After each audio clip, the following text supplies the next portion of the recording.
teman-teman, dimanapun sore ini pasti yang jelas di jari kita ada ungu-ungu yang menunjukkan Anda sudah memberikan suara Anda dan kita akan membahas banyak sekali sesuatu yang mengejutkan.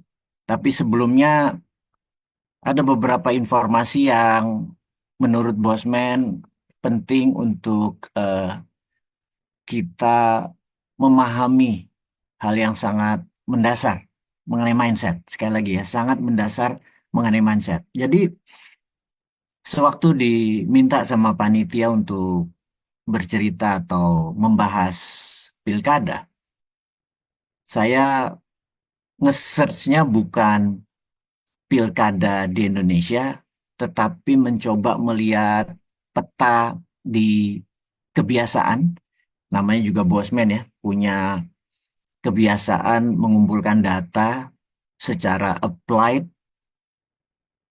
Ternyata di World Knowledge Forum tahun 2023 kemarin, ada sebuah informasi yang menurut saya pribadi penting juga ini untuk di-share kepada teman-teman. Poinnya begini,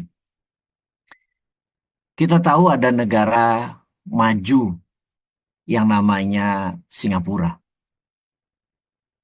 Ada negara maju yang namanya Jepang. Ada negara maju yang namanya Amerika gitu ya. Ada negara berkembang yang namanya Vietnam. Ada yang negara berkembang yang namanya India. Ada yang namanya Indonesia. Kita masih negara berkembang. Terus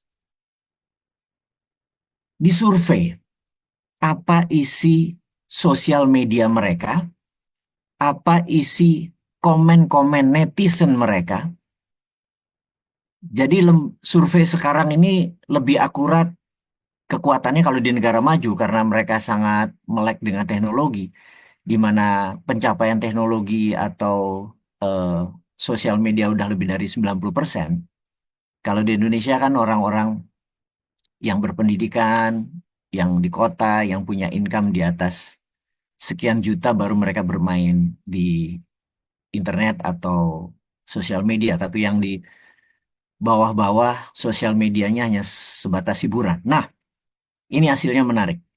Bahwa saya bacain ya. Di Jepang itu setiap harinya yang mendiskusikan politik itu di bawah 15%.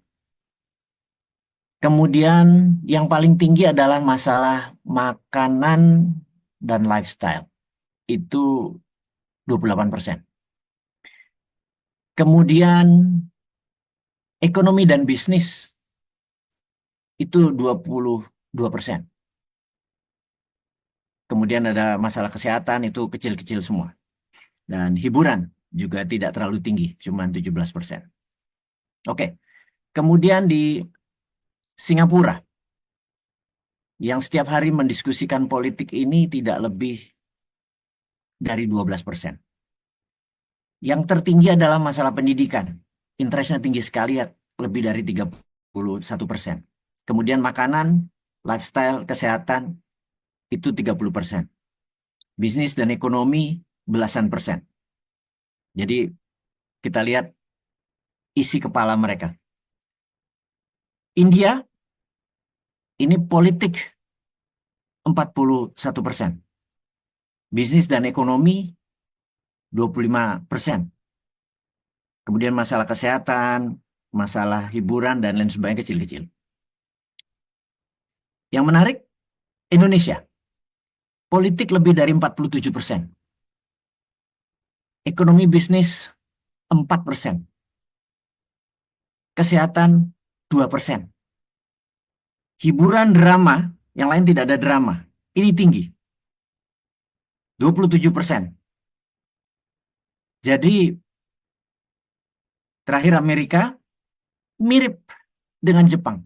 Politik belasan persen, 17. Lifestyle, bisnis lebih tinggi dari Jepang. Oke, Bosman ini ngomong apa di awal video Zoom kali ini gitu ya. ternyata negara-negara berkembang itu, topik terbanyaknya hampir separuh hidup mereka sehari adalah mendiskusikan politik. Sementara negara-negara maju seperti Jepang, Singapura, dan Amerika, sebagai patokan ini 5 negara dulu, itu di bawah 20%, bahkan di bawah 17% yang mendiskusikan masalah politik. Padahal Amerika ini tahun politik tahun ini juga. Tapi bahkan di Singapura menggantikan Perdana Menterinya.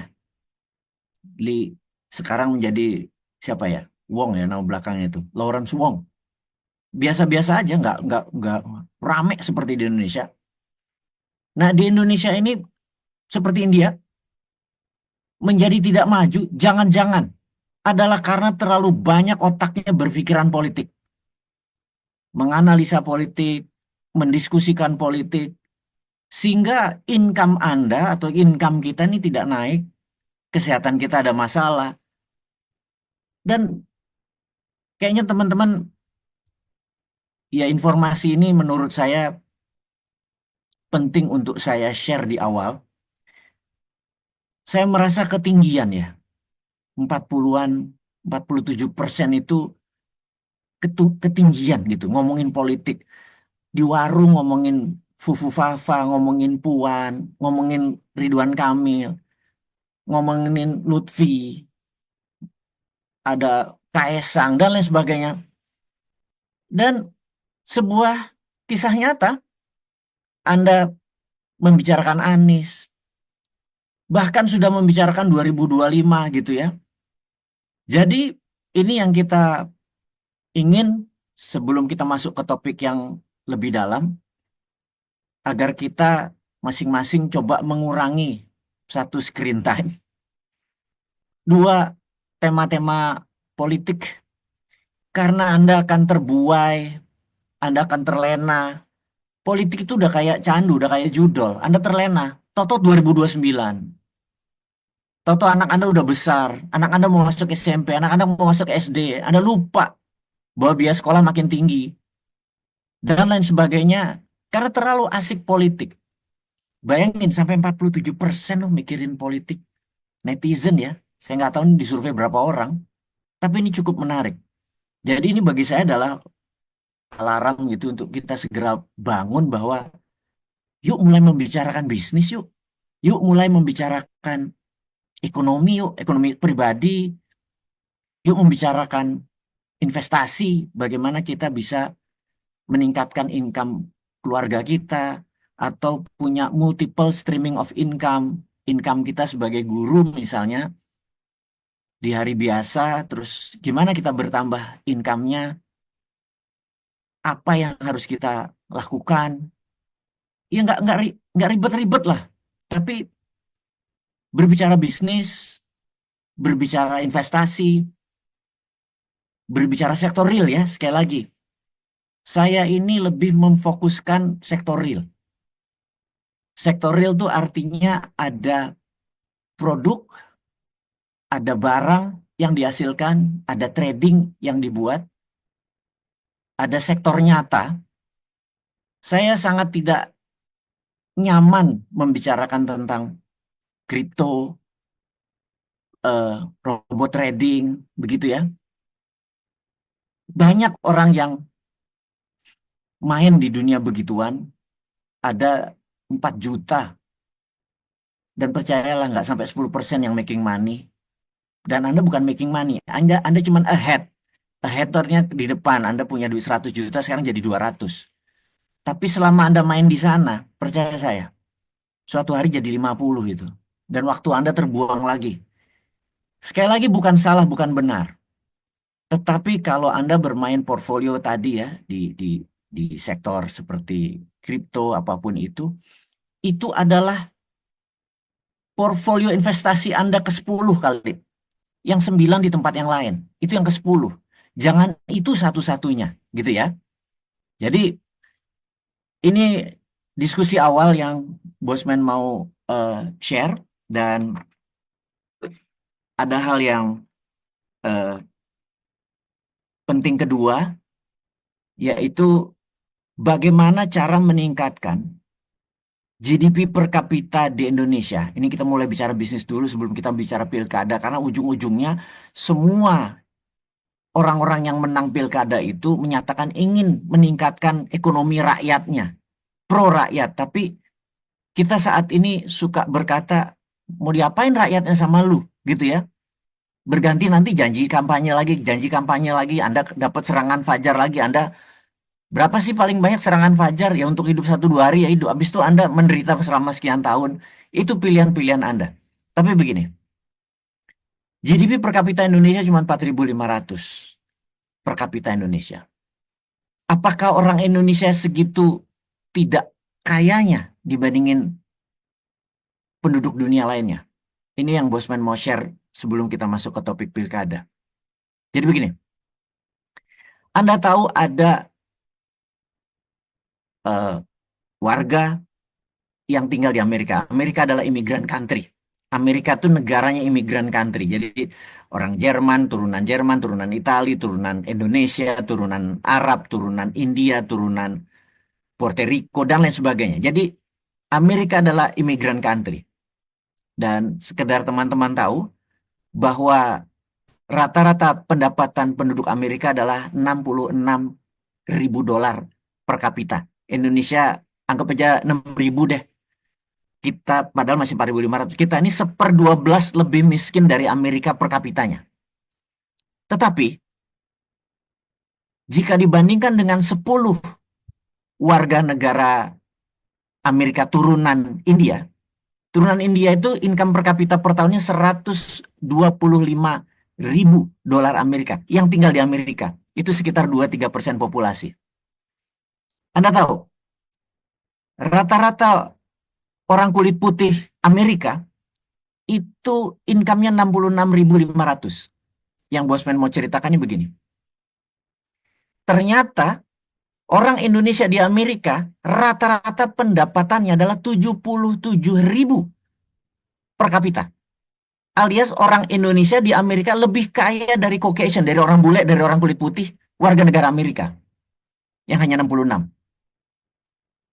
Kesimpulan, yang membuat kaya dan sejahtera itu knowledge-nya.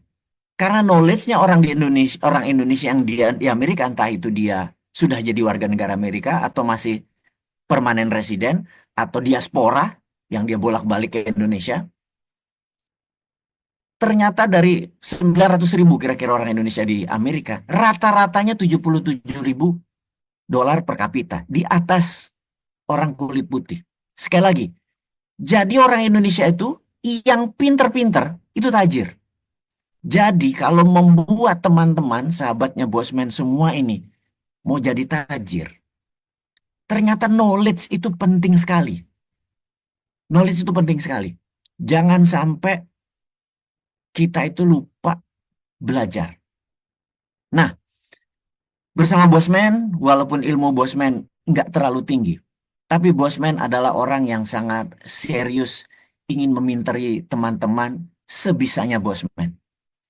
Melalui udara hari ini, kita nggak mau bergosip politik.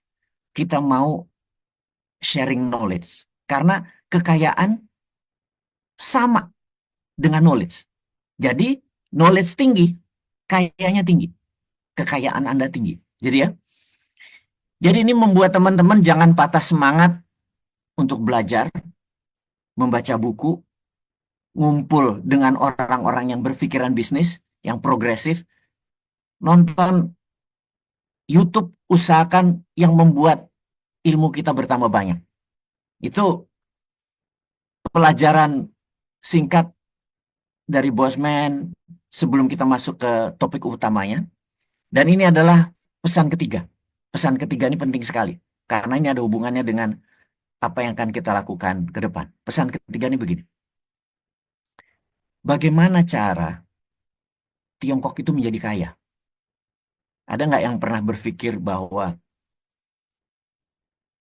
kayaknya kita harus meniru apa yang Tiongkok lakukan, membangun warganya, membangun negaranya. Kenapa? Karena Amerika memerlukan ratusan tahun untuk membuat negaranya sebesar sekarang. Tapi Tiongkok itu melipat 400% atau 4 kali kekayaan atau bahkan 10 kali kekayaan itu dalam 40 tahun. Sulit kita menunggu 200 tahun seperti Amerika. Tetapi apa yang Tiongkok lakukan hanya dalam 40 tahun, Tiongkok sudah dari 2.000 dolar per kapita sekarang sudah hampir 16.000 dolar per kapita. Sudah penduduknya per kapita sudah 5 kali lebih kaya dari warga negara Indonesia penduduknya, gitu ya. Apa sih yang Tiongkok lakukan yang kita harus tiru? Ada 4 poin yang teman-teman harus catat. 4 poin. Nomor satu, security, keamanan. Keamanannya ada luar negeri, ada dalam negeri. Keamanan ini begini maksudnya. Tiongkok itu dikelilingi oleh 19 negara berbatasan pagar dengan Tiongkok. Ada negara superpower seperti Rusia, ada negara kaya seperti eh, Korea Selatan, seperti Jepang, ada negara-negara Asia Tengah, ada negara-negara ASEAN berbatasan lautnya, ada negara yang unstabil seperti Pakistan, Afghanistan, yang bisa mengganggu keamanan, dan ada India yang mereka masih rebutan Tibet dan rebutan sisi Himalaya. Yang pertama mereka lakukan adalah mereka mengamankan dulu 19 wilayah ini agar jangan ada infiltrasi dari perbatasan. Kemudian security di dalam negeri adalah selama 40 tahun lebih dari 100.000 orang dinyatakan terpenjara dan korupsi dengan lebih dari 9.000 orang dihukum mati. Inilah yang kita harap pemerintah Pak Prabowo yang belum lakukan adalah menghukum mati para koruptor, katakanlah yang korupsi di atas 100 miliar, kayaknya kita harus tega. Tapi nggak tahu, Anda yang memutuskan. Kalau saya demi menegakkan apa seperti Tiongkok lakukan, karena korupsinya udah kelewat batas, harus dilakukan segera di Indonesia ini. Kalau nggak, security atau keamanan dan kenyamanan penduduk nggak akan tercapai, ekonomi nggak akan tumbuh. Yang kedua, sekitar tahun 76, Mao Zedong meninggal, diganti oleh pemimpin yang sangat progresif yang namanya Deng Xiaoping. Apa yang Deng Xiaoping lakukan ini yang mau kita share. Rupanya Deng Xiaoping melihat populasi penduduk muda atau bonus demografi di Tiongkok itu 15:1. Ini yang saya mau jelaskan tentang 15:1. Jadi satu orang tua yang tidak bisa bekerja lagi itu ditanggung oleh 15 anak muda atau generasi produktif demografinya. Nah, Jepang saat ini adalah 2:1. Jadi 2 produktif menanggung 1. Indonesia di tahun 2029, dan apa yang Tiongkok lakukan adalah 15:1 tuh belum pernah ada negara dengan perbandingan segitu, rata-rata 8-12 perbandingannya. Indonesia di tahun 2029 itu ada bonus demografi antara 9-10 anak muda menanggung 1 orang. Disitulah selama 4 tahun ke depan kita harus minteri anak-anak muda, yaitu mereka usia 17 tahun sampai usia 60 tahun, itu adalah penyumbang devisa ekonomi kita, ekonominya. Jangan sampai ini anak-anak muda ini tidak bisa kerja, tidak ada semangat, gampang mutungan, sehingga malah dia yang menjadi beban, tidak bisa mengangkat. Dan keuntungan demografi ini di Indonesia tidak sampai 2040 sampai 2038 kira-kira. Itu nanti udah bukan 10:1, tapi mungkin bisa 7:1, 5:1. Dan Tiongkok itu memanfaatkan momen anak muda dengan disebut istilah bonus demografi itu semaksimum mungkin.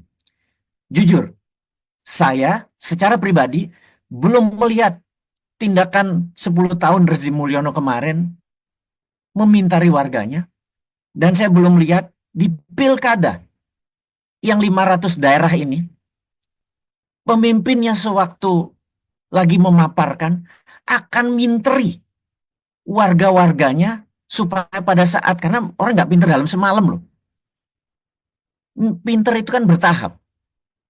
Melihat potensi pemimpinnya yang ngomong di depan aja belepotan dan nggak tahu data daerahnya sendiri. Malu rasanya saya ini pemimpin daerah kok parah-parah banget ya gitu ya. Nah, program itu tidak ada.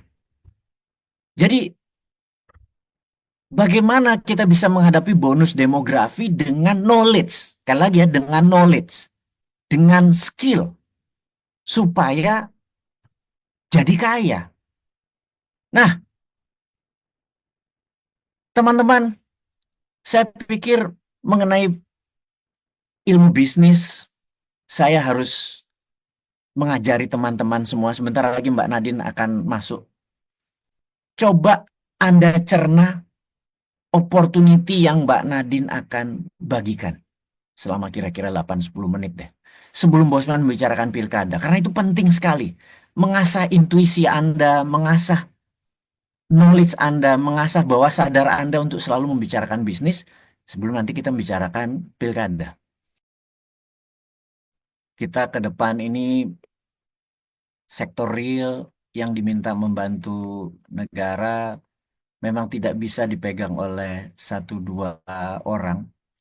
Bahkan Bosman ini satu di antara 10.000 kali ya yang mendapatkan, alhamdulillah mendapatkan akses langsung sektor real, dan tentunya Bosman nggak bisa kerja sendiri, perlu mitra. Dan ini sesuai dengan prediksi kita bahwa kita menduga bahwa Pak Prabowo akan memfokuskan apa yang Tiongkok lakukan, di mana Tiongkok itu meniru kesuksesan swasembada pangan yang dibangun oleh Orde Baru Pak Harto. Ada dua negara yang terang-terangan mengatakan meniru kesuksesan Orde Baru dengan kelompok pencapirnya, dengan swasembada pangan, yaitu India dan Tiongkok. Jadi kita sudah menduga bahwa di tahun 2024 ke sana Prabowo akan memfokuskan ke arah sana, sehingga grup Bosman ini memang sudah mengantisipasi, dan ini gambling sekali. Sejak 2021 kita sudah mulai sedikit-sedikit mengarah ke sana, dan begitu beliau menang nih kayak kita kayak jackpot gitu ya. Sekedar memberi informasi bahwa New Mind atau mereka-mereka yang punya pemikiran baru, yang memiliki prinsip Tina there is no alternative dengan bunga bank nol, atau Tiara there is other reasonable alternative, yaitu menggunakan gold gitu ya. Itu adalah prinsip-prinsip yang kita buat strateginya, dan kita mempunyai 3 misi ke depan, 3 visi ke depan, yaitu visi 2024, dan alhamdulillah sudah tercapai. Di visi 2024 adalah New Mind harus bersama Power. Ini mohon maaf bahwa bersama Power itu adalah kita bersama pemenang, dan di 2045 kita harus in power, atau kita bukan bersama tapi kita pegang power di 2045 atau 21 tahun dari sekarang. Dan terakhir adalah visi 24 2070, visi terakhir dari New Mind, di mana Indonesia sudah menjadi top 3 negara superpower, bukan negara kaya atau big country atau rich country, tetapi negara superpower. Dengan superpower itu deterrennya atau efek gentarnya bukan harus nuklir, tapi kita bisa mengendalikan dengan emas apa segala macam itu bisa. Nah, kita akan masuk ke topik kita pilkada. Nomor satu, berdasarkan data quick count, kita sudah melihat bahwa lebih dari 85% calon dari Kim Plus, terutama wilayah gubernur atau provinsi, Kim Plus memenangkan 85%, luar biasa. hanya 15% non Kim plus artinya ya PDIP gitu ya. Untuk kabupaten kota secara catatan 25 75 sampai 72% Kim plus menguasai dan PDIP menguasai sisanya 25%. Ini terlihat Kim plus menguasai daerah dan kita tahu landslide atau menang telak Bobi di Sumatera Utara, kemudian Lutfi juga menang telak di Jawa Tengah, kemudian juga Kofifah juga menang cukup telak dan apalagi di Jawa Barat menangnya sangat telak, empat loh yang dilawan calonnya. Dan kita tahu musuh bersamanya Mulyono adalah Anies untuk tidak main 2029, 2034, forever. Itu adalah targetnya. Dan kalau, kalau ini kalau ya, if and only if ternyata eh, dimenangkanlah Pramono dan Rano di Jakarta, maka kemungkinan 2029 adalah ya kita tahu Anies akan jadi wakilnya Pramono Anung untuk RI 1 dan RI 2 calonnya PDIP di 2029. Ya melon terjadi, luarnya hijau, dalamnya merah. Karena kalau Mas Anies membangun partai, dia tidak punya kekuatan finansial yang banyak, komunitasnya dan dirinya, juga tidak punya kekuatan politik daerah yang ada ya PDIP saat ini. Karena Kim Plus udah menguasai 70% di daerah dan 85% provinsi. Jadi kita lihat Pak Jokowi memang, Anda harus akui, dia memang pakar di dalam mengambil kemenangan eh, pemilihan-pemilihan di daerah ataupun di pusat. Dia tahu sekali bagaimana mengambil hati masyarakat bawah, di mana kita tahu IQ 78 dengan tamatan SMP ke bawah ini, cara menyentuh hatinya, cara mengambil pikirannya, dia jago sekali.